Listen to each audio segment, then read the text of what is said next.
Dear ladies and gentlemen, welcome to Nobel Peace Center.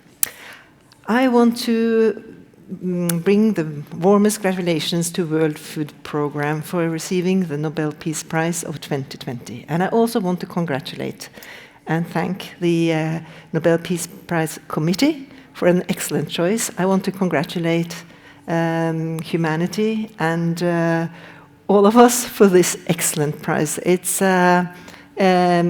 such a pleasure. We in the Nobel Peace Center is all about the Peace Prize, and what we are here for is to talk about the Peace Prize and use this as a platform to inspire and spread the word so that people can get engaged and inspired by all the good works of the Peace Prize laureates. And this year's prize is particularly important as we see it. And for myself, I must say, this is my first year as the director here at the Nobel Peace Center, and having had a future as in UNICEF, and also within CARE, where I served at the board here in Norway as a chair, and also at the CARE International's board. It's really, really heartwarming to see that World Food Programme has received this prize, because I know from the field how important their work is, and it's gotten even more important the last years. Today we're going to have a few things happening here. We're going to have what we call it. Avdukning. We're going to see the Diploma, and we're going to have a lecture by the chair of the committee, and we're also going to have a panel debate about the prize. So warmly welcome everybody. I hope you will enjoy the next good half hour. And first, Berit Reiss-Andersen, the chair of the Nobel Committee. Please welcome on the stage.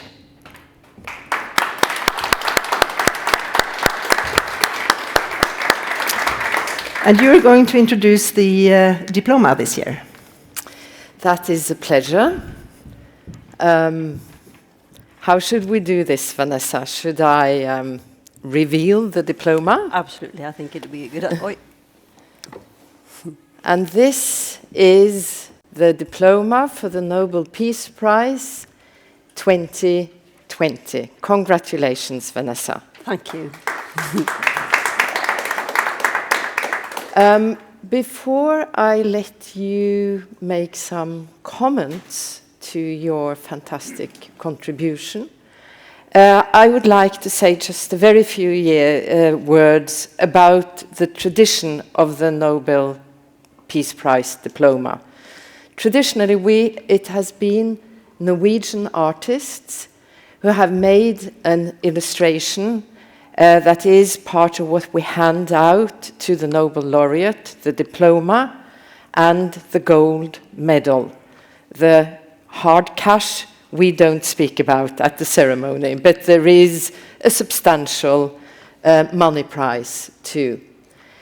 And when we assign an artist, the artist has absolute artistic freedom.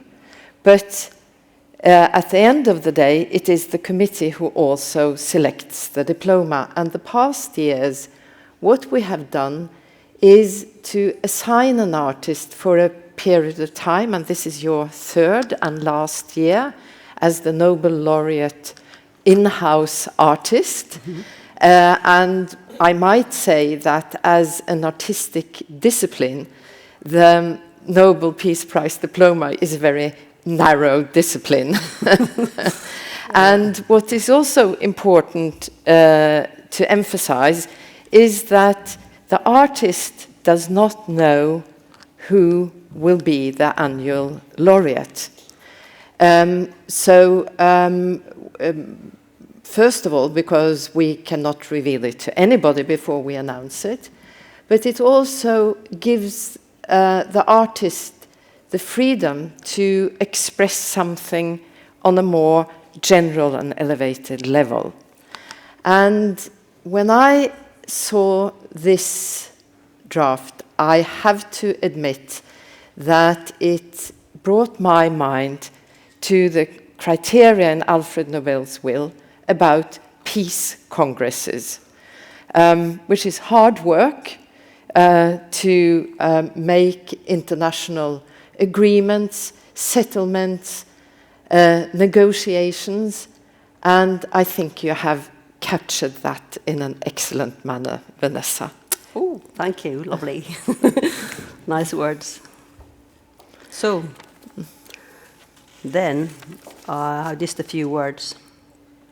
So obviously, I'm Vanessa Baird, and this it's the third year I've had this in a row to make the diploma. It's a watercolor, so it's a painting. I did find it a bit tricky. When I first started working on the diploma, it was in the spring and it's summer, and of course I didn't have the clue who the winner was. No one knows then, so not even the Nobel Committee, I believe. So I started off drawing a general diploma. It's very specific to a very specific receiver, which no one knows who is. So that's a little bit tricky. I found that tricky. Normally the work comes really easy, because I've been drawing all my life, so that's over 50 years now of drawing. But I get stuck sometimes. And then I panic. I look into the old bookshelf. I look into some old familiar books with familiar pictures or illustrations. It's a very nice way to get back on track. Imagine images of cups, pots, plates, chairs, paper, and tablecloths. Sort of daily life things. Maybe somebody has been sitting on the end of the table or at the corner pulling the tablecloth and thought about something extraordinary, or made a plan, or opened the window. Papers and notes are floating. The books that normally helps me out for many different sort of when I'm stuck. It's of course the Winnie the Pooh. It's a great book. So I think that's what I have to say. So thank you and congratulations. And it's been nice 3 years working for you, but difficult and tricky, I have to admit. So thank you. I believe you. Thank you.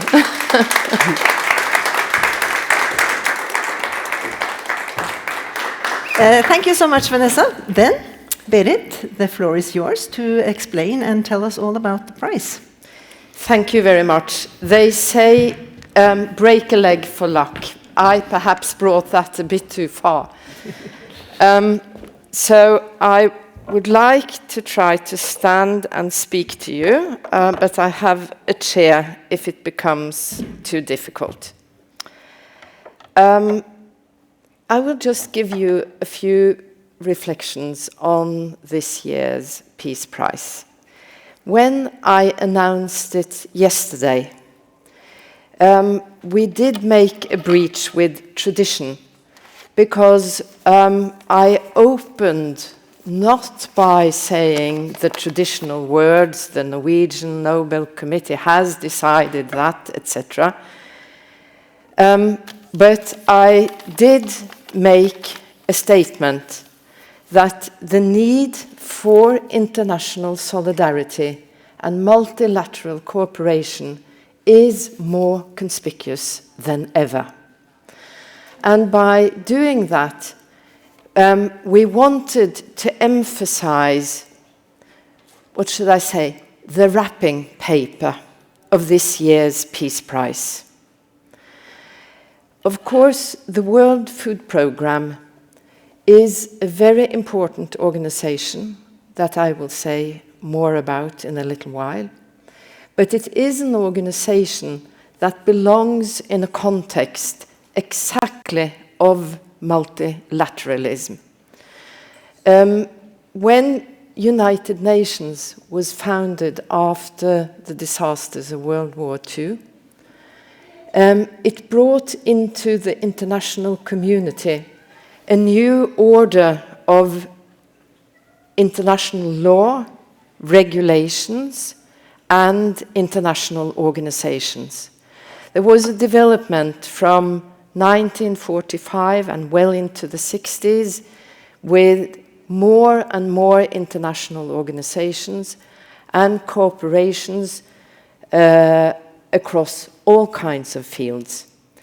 But the basis for this was, in fact, the Human Rights Charter and the point of view that humankind is not only a property of different national states, but that the basic needs for human beings is always an international affair.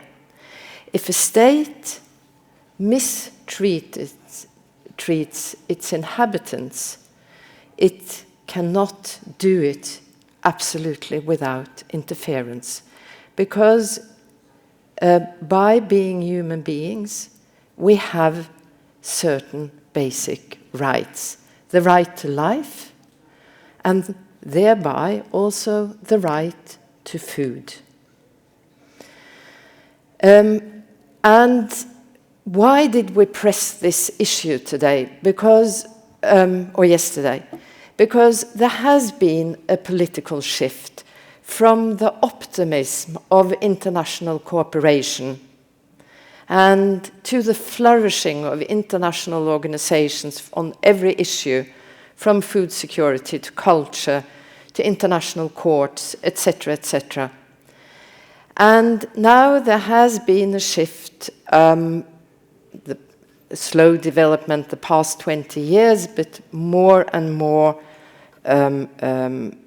clear that many world leaders turn their backs to international cooperation because they would prefer to promote national interests, because they find international cooperation too costly, and they find that international organizations sometimes act and interfere across the political agenda of a particular leader.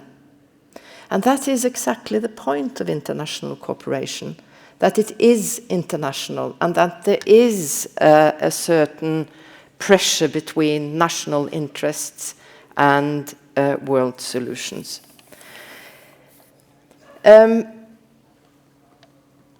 Our most basic need, the right to food, that is connected to the right to life, the right to a dignified existence, is the object of the World Food Programme. And when we started to work with this prize, I have to admit, I was absolutely stunned and amazed of the numbers of people in the world today who actually starve. And these starving populations, or populations with food insecurity, they don't really take the world scene. They are anonymous, they don't really have faces, and World Food Programme, everybody knows about it, but it's not in our attention span very often. So what we wanted to emphasize with this prize is that we are one planet and we have certain obligations and duties as such. It is the responsibility for everyone that people are not starving. There's no people in the world who are deserving of food insecurity. And the World Food Programme has taken upon itself this enormous task. And why did we choose them this year? Yes, because they have, of course, been worthy of a Nobel Peace Prize for decades, I would say, carrying out their very important work. But the number of starving people that have received aid reached 135 million past year. And the food program has predicted that if the development continues as it is today, it will, in yet another year, reach 265 million people. It's an estimate. But there's about 320 million people in the United States. So as a reference point, it's almost up to the entire population of the United States. So tackling a growing problem was one reason for choosing the food program, particularly this year. But also the recent recognition of the connection between food and starvation, or to put it more correctly, starvation as a weapon, hunger as a weapon, that was recognized by the United Nations Security Council in 2018, Resolution 2417. And this is an enormous, important step forward, because hunger and famine is not only a result of mismanagement of food supplies, of agriculture, etc., but the predominant reason for hunger is exactly war and conflict. And hunger is used, calculated, as a weapon. Populations are starved out to leave an area. The agricultural infrastructure or other food producing facilities are destroyed to force people to leave and become refugees, migrants. And in warfare, taking control over food and food supplies, and even the World Food Programme's food supplies, you have a military upper hand. And this is tragic, but also in the recent year, hunger has a different and an additional cause, and that is the present pandemic.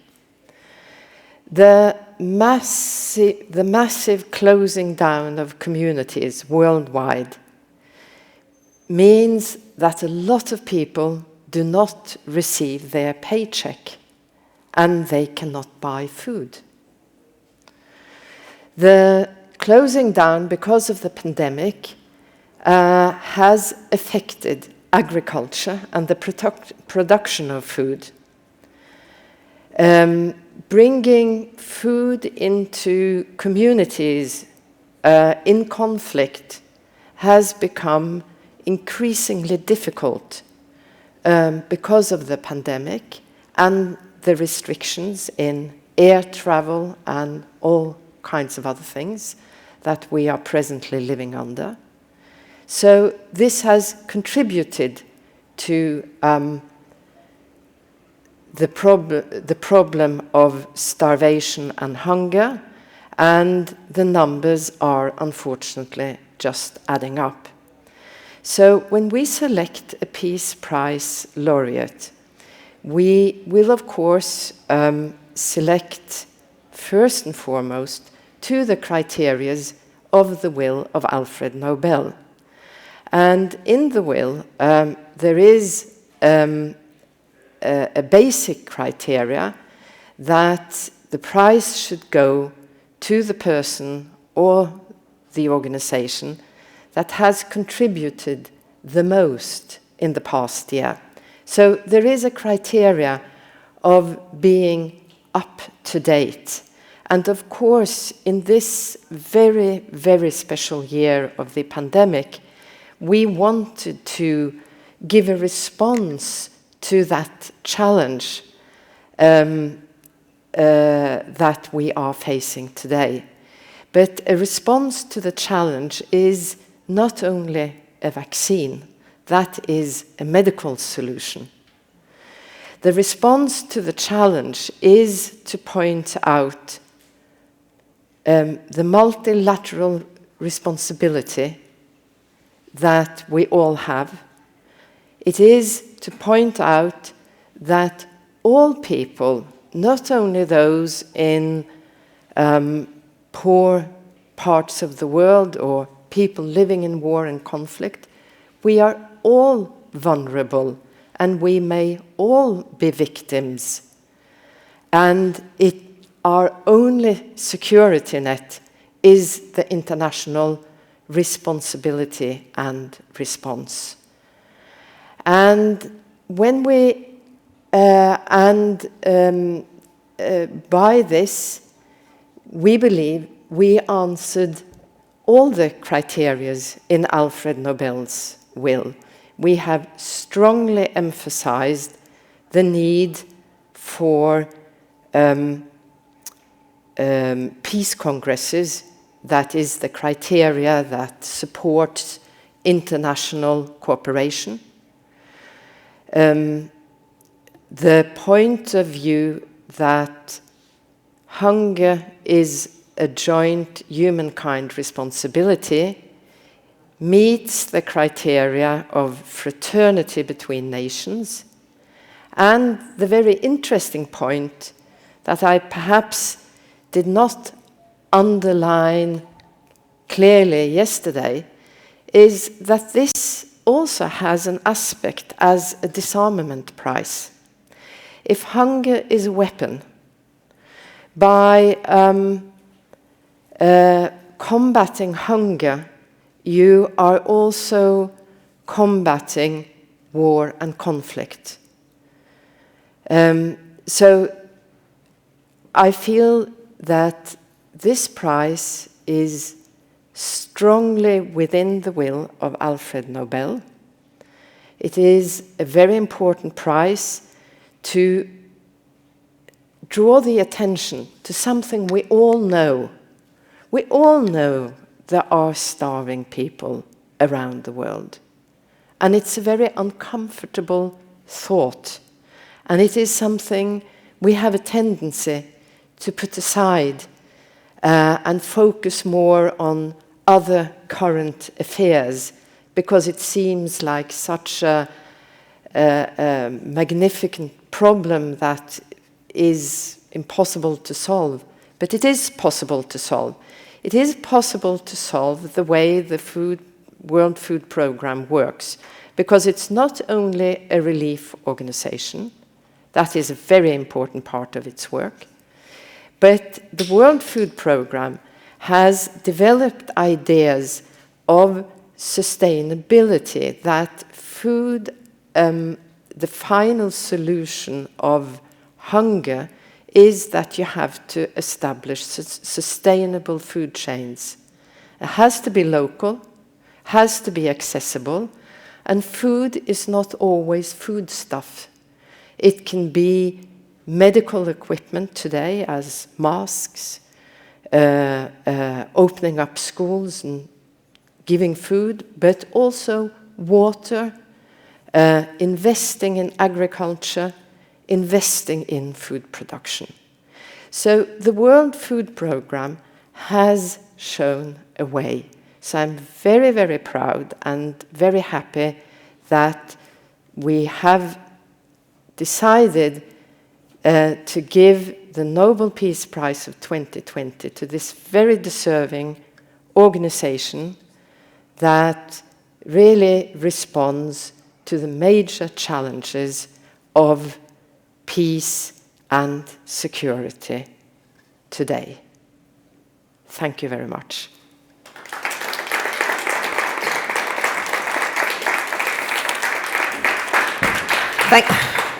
Thank you so much, Berit. How is your leg doing? Do you want to sit down? I would like to sit down now, Yes. thank you. You said you were very happy and very proud.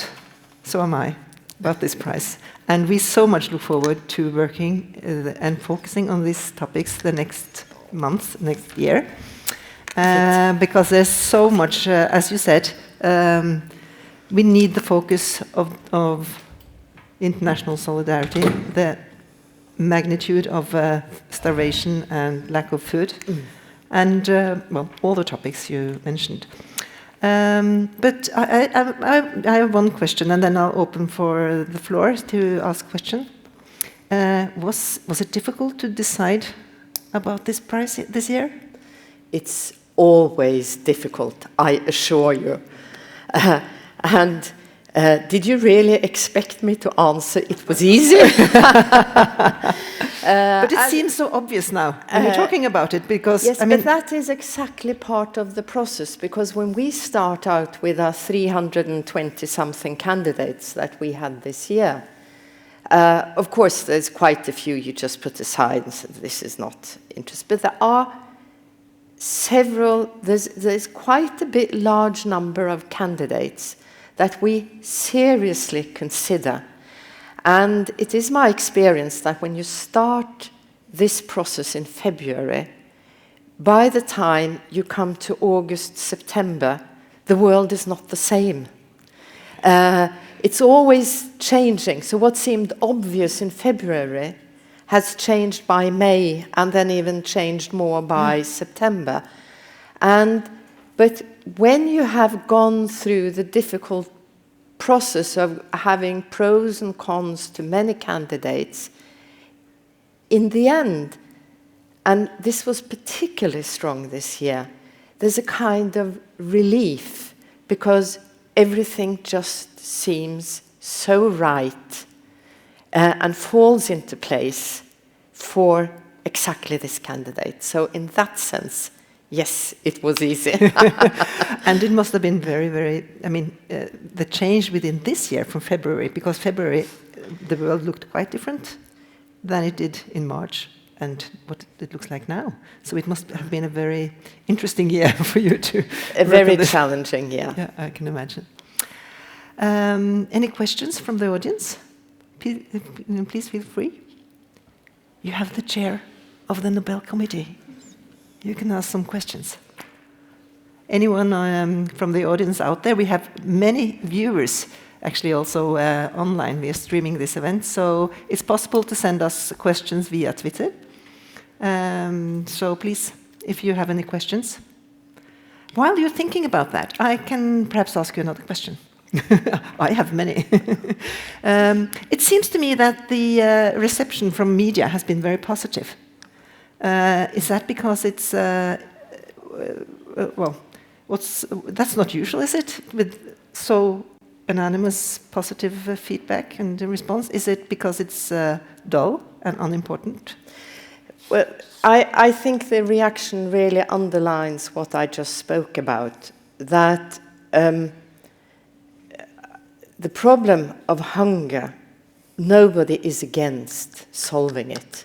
It is a unanimous attitude. This is an abhorrent problem. We have to deal with it and do something about it. But we have a tendency to push it away. And of course, the fact that millions of people are suffering from starvation is not boring. It is a very serious fact.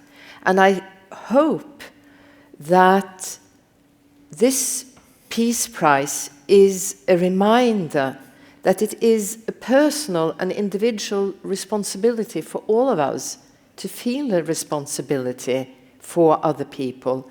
And I feel that so strongly when I see children. If you go into a kindergarten and you tell a story about that there are actually children who are loved by their parents, but they have to go to bed hungry, they are very connected to that, and they understand it intuitively and engage themselves, as they did here today. So the prize is absolutely uncontroversial when it comes to the topic of hunger, but it might still be politically controversial because with the prize, we do call for financing, responsibility, international cooperation, and engagement. And when you come to that bottom line, I do not believe that every world leader will say hallelujah to this prize. So for the next year, we're going to have a lot of emphasis and focus on this. And we want to do what we can do to try and put focus on all of these aspects. And I think to connect with people in all countries would be very important to help raise awareness about this issue. So thank you so much for this very, very important prize and giving us the chance to put focus on this. Any questions? Thank you very much. I think it's great that this organization received the prize this year. And obviously, as you mentioned, the awareness will be raised for this issue considerably. Do you also expect, or did you discuss in the committee, any specific action to develop in the future because of this raised awareness for this issue? Well, it is very important to understand the role of the committee. We are executors of a will to give an award to people who actually are out there in the world, in the field, and contributing to peace as activists, as doing steady work through organizations, disarmament, etc. So it must be understood, we are not the doers, we are the rewarders. So we are not activists. We are invited all the time to be engaged in all kinds of issues, which we are in a sense, but only in the capacity of trying to single out who has given such an exceptional contribution that they are deserving of our reward. So I think that is important.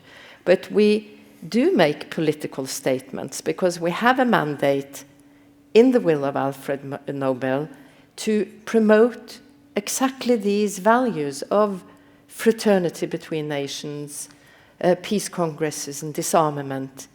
And we use the prize for that. And we have this year highlighted the political consequence of this prize exactly by the opening statement I made yesterday. That was very interesting. Thank you so much, Berit, for a very interesting explanation that you've given us and for the good answers that we also got. Now we're going to have a panel explaining more about this issue. So to lead this panel, I want to... is it okay? You're doing fine? Yeah. I want to introduce our own Ingvild Rambøll, and she will lead the discussion with a very prominent panel, I think. So the floor is yours, Ingvild. Thank you so much, Kjersti. According to the will of Alfred Nobel, the Nobel Peace Prize can be shared between 2 or 3 individuals. This year, the prize has been given to 18,000 people working to provide food to people who suffer from starvation all across the world. And one of them is actually with us here today. Hello, Karin Fleischer. You're joining us from Damascus in Syria. You are country director in Syria for the World Food Programme. First, congratulations on the Nobel Peace Prize 2020. How was yesterday? Thank you, Ingvild, and thank you, Berit. What an advocate for the people we serve. Every word you said speaks and puts the focus on these people. But how was yesterday? Well, a wave of joy, of enthusiasm, of satisfaction, of fulfillment went through our whole organization. From our boss, David Beasley, who currently is in Niger, to every staff in the 80 countries or more that we work. There were messages, there were emails, and here in Syria, I have to acknowledge, people hugged each other despite COVID. It was just too much. So we feel this is a recognition to the hard and often dangerous work that we do on the front lines of hunger. People put their lives on the line to save lives of others. And so it's on second thought, obviously we were humbled, and it's a rewarding experience to receive this prize, not just for us, but for all the partner organizations who distribute food with us across the world, for governments, for donor governments, for private sector governments who as passionately and as tirelessly, do everyone at their level what they can.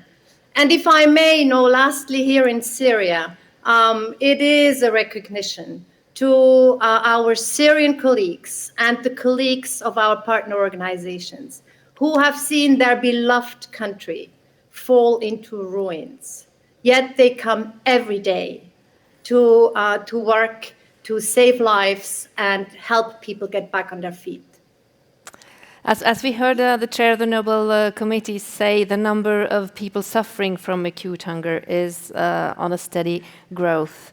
How are you noticing that when you work in Syria right now? Well, let me start with an encounter I had in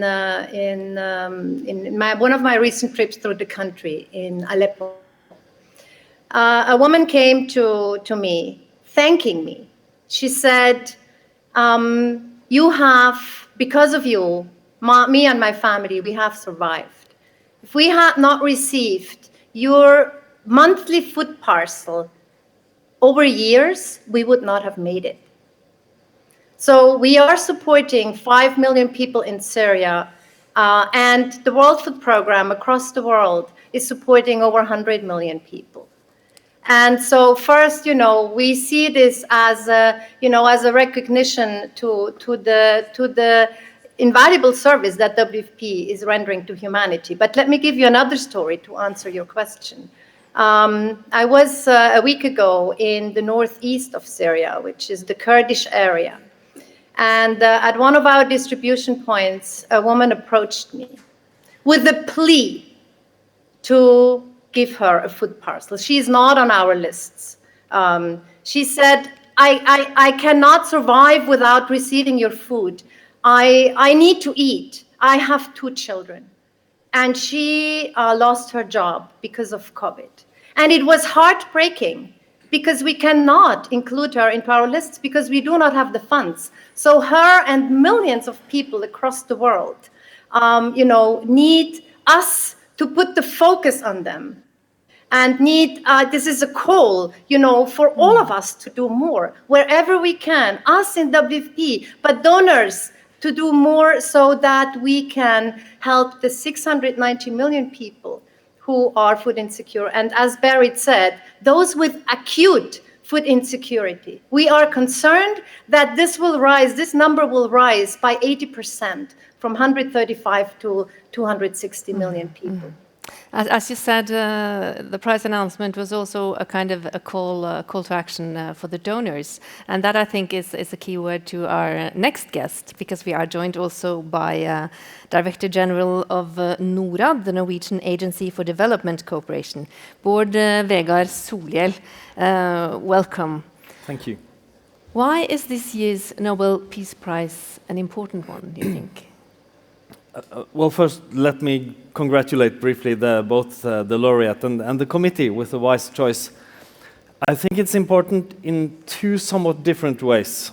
And firstly, because it emphasizes international cooperation. And I had planned to say that I noticed the first sentence of the committee leader's announcement, but now she has explained it herself. But let me add that in emphasizing international solidarity and cooperation, I think this was a smart choice, because this is a form of international cooperation which is rather uncontroversial. Very few people have anything against food support and the work the WFP does. And it also shows that there is actually a lot of international cooperation that works and is going on right now. And I think that's important. The other part is, of course, the relevance, like we already heard from Corinne Fisher and from the committee leader. Right now, more people than in a long, long time is food insecure and suffers of acute hunger, partly because of the many conflicts, but mostly, or most importantly, because of COVID-19, or rather because of the effects of the closed lockdowns and so on after the COVID-19 virus. And that will not go away by itself. So that's why it's also a very relevant prize in my view. And do you think also that it will help the funding of the work that WFP is doing? Well, I certainly hope so, because it's needed. And I also noticed that what I also looked upon as a kind of a call to action. For NORAD and the Ministry of Foreign Affairs, many people were really glad because, of course, we're a proud partner of the World Food Programme. Norway is actually the 4th biggest donor of core support or flexible support, not in relative terms, but in absolute terms. The World Food Programme, along others, I should add, are extremely important right now. And just to briefly exemplify, a lot of people during the last few decades have been able to to climb out or get out of extreme poverty, so that they can barely manage their everyday life. But when tourism closes down, right, when food stalls go away, when war hits like in Syria, that security vanishes. And a lot of people face acute hunger.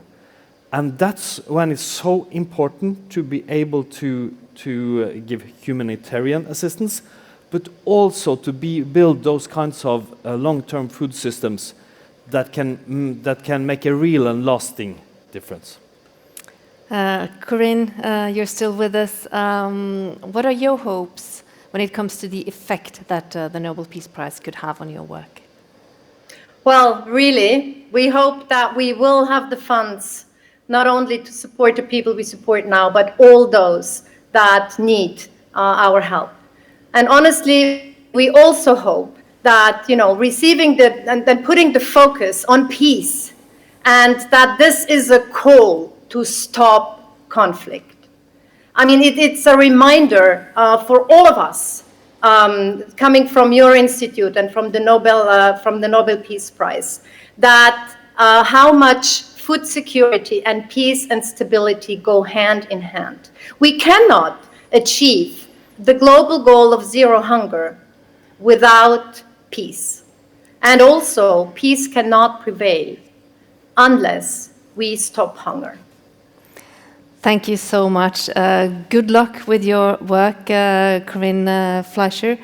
Give our regards to all your colleagues there and in the other 80-something countries you're operating. And good luck with your work. Thank you for joining us.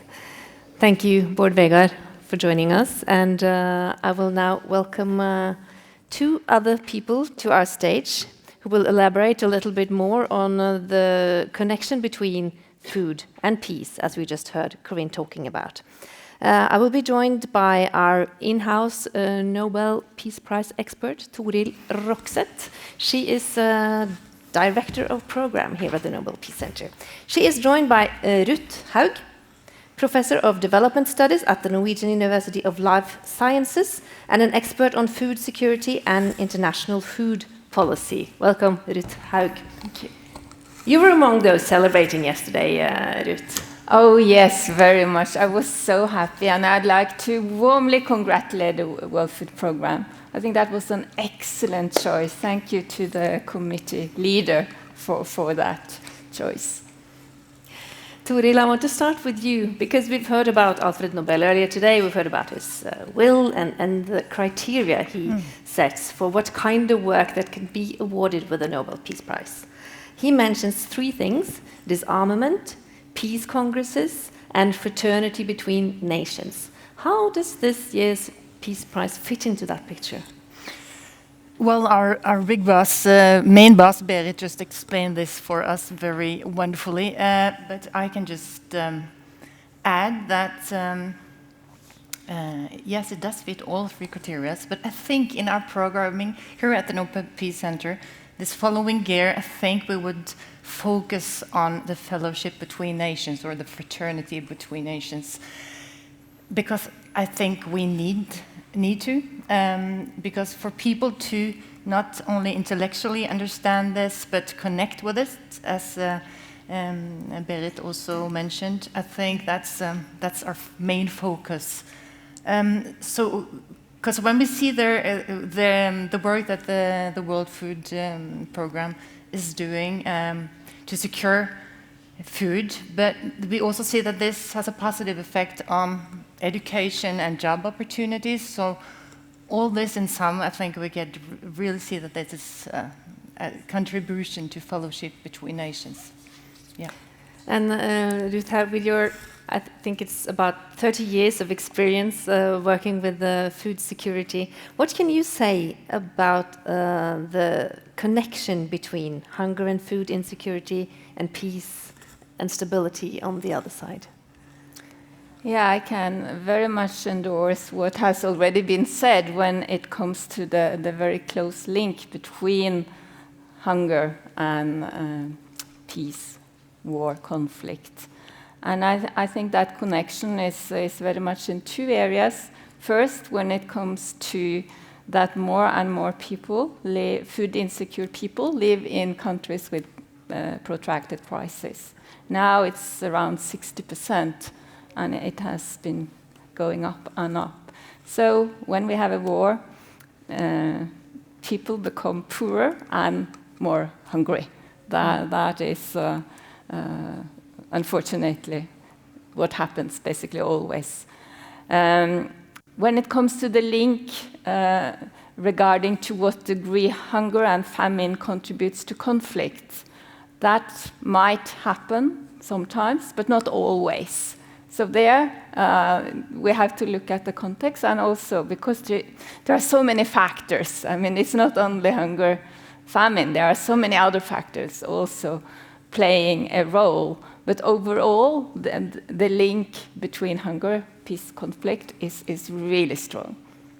As Berit mentioned, food and the inaccessibility to food can also be a weapon used in conflict. Can you explain that to us? How that's we have seen that so many times, and I think Syria, we just heard from Korean, Syria is really one of the very recent examples where we see how the civilians, how parts of towns where half of the population get access to food, the other half do not, according to who is controlling that area. So it's devastating. But you also can take other examples where you see how small-scale farmers are being robbed from their crops, or their fields have been burned and they've been chased away. So I think what Berit said yesterday about to control the food very often also control very many other things in a conflict is so true. And in that manner, this prize goes into a tradition in the Nobel Peace Prize history, Toril, in pointing out different aspects where power can be used and misused in conflict. Absolutely. Is that right? Absolutely. We saw that also last year with the Nobel Peace Prize to Denis Mukwege and Nadia Murad, how sexual violence was used as a weapon in war. So absolutely. And I just want to add that we had our Children's Peace Club here this morning. And when we asked them, how do you feel when you're hungry? And they answer, angry. And I think that sums it up pretty well. And the Nobel Peace Prize laureate from 1949, I think, John Boyd Orr, he also said, nobody can make peace on empty stomachs. So I think the link that you've explained so well is we can see that through history. Maybe we can say that the French Revolution and the Arab Spring also had this element in them. So this is for us to just learn from history and act upon it, I think. And we've heard it today and we heard it yesterday, the number of starving people in the world is on the rise. Why is that, Ruth? Can you explain? Yeah, the last 5 years, the trend has going in the wrong direction in spite of the Sustainable Development Goals, having zero hunger as the target in 2030. So we have seen that rise, and there are basically 4 reasons, I would say. One is definitely conflict, protracted conflict, war, one very important reason. Then it's climate change. Then it's the economic downturns. I mean, this is very much about the economy, because there is more than enough food in the world to feed everybody. If we only were able to get the distribution to be more just. But still, there are so many people going hungry. So the 4th one is that we are not really able to act. I mean, hunger now, we get more focus on it, great, but it's not a new phenomenon. I mean, I started for so many years ago, and we are talking about the same thing. So I really hope now that the question that was asked earlier here today, that this recognition of hunger as a huge problem that we can solve, and we have to solve it together. Yes, how is that? How is the experience of the effect that the Nobel Peace Prize can have, Toril? Can it help? Yes, it can. It can help. It certainly puts focus on a topic that we should focus on, of course, and it needs our attention. And that is maybe the main thing, the main effect. And for some laureates, for example, Lech Walesa, he said that this prize was a protection for me all through my life. And so it can have different effects, but mainly the focus that we really need to shift from focusing on only on ourselves to this globalism that Berit pointed on. And I spoke to Corinne yesterday to invite her to be with us today. She said that I don't think everybody in the world had heard about us before, but after this, I think they will know who we are. And that is an important effect of the Nobel Peace Prize as well. Absolutely. You were mentioning 4 reasons for the rise of hunger, but you did not mention the corona pandemic. No, that was the 4th. Then I spoke too much that I forgot, which is now, of course, the most important reason why there is this huge jump this year. We don't know how big it will be. I myself expected that it would be worse in Africa, for example. It is still horrible, the pandemic, but it could have been even worse there. So we don't know exactly the numbers, but one forecast is a doubling of the number of acute hungry people. It's really so devastating because it comes on top of everything else, the conflict, the climate change, the locust. I mean, there are so many problems, and then you get this in addition, and people are already so vulnerable, living from hand to mouth. So these lockdowns, when you can't go to work, I mean, how to recover from that?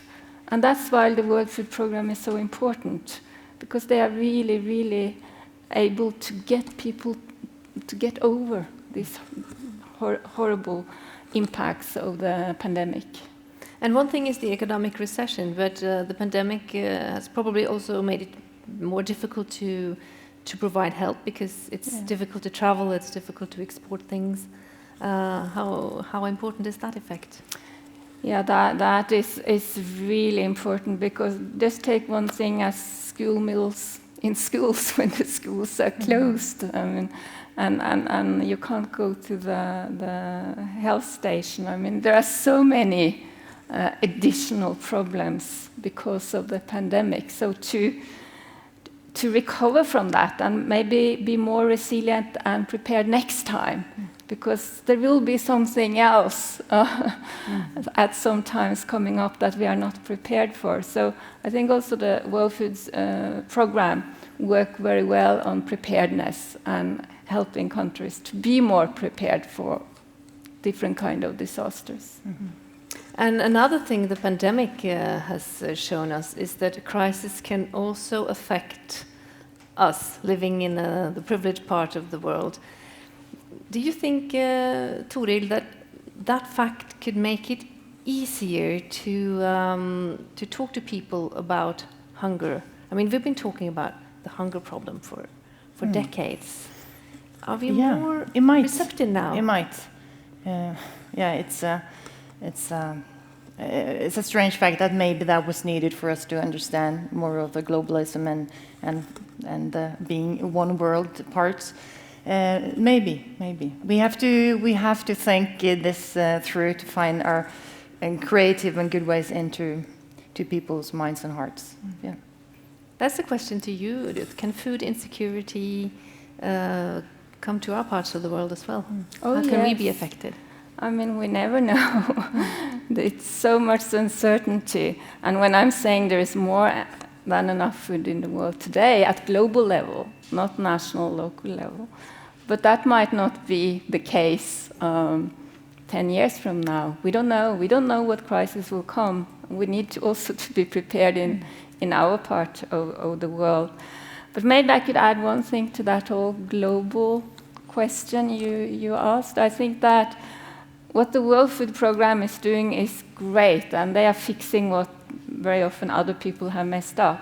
But then you have all the structural injustice, the underlying cause of hunger, that it's difficult to fix with humanitarian action and assisting with preparedness and so on.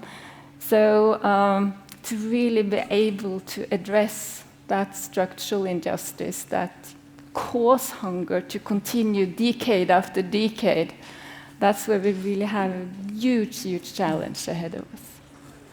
And that's maybe why the word international solidarity was mentioned even before food, when we received the news about the new Nobel Peace Prize laureate yesterday.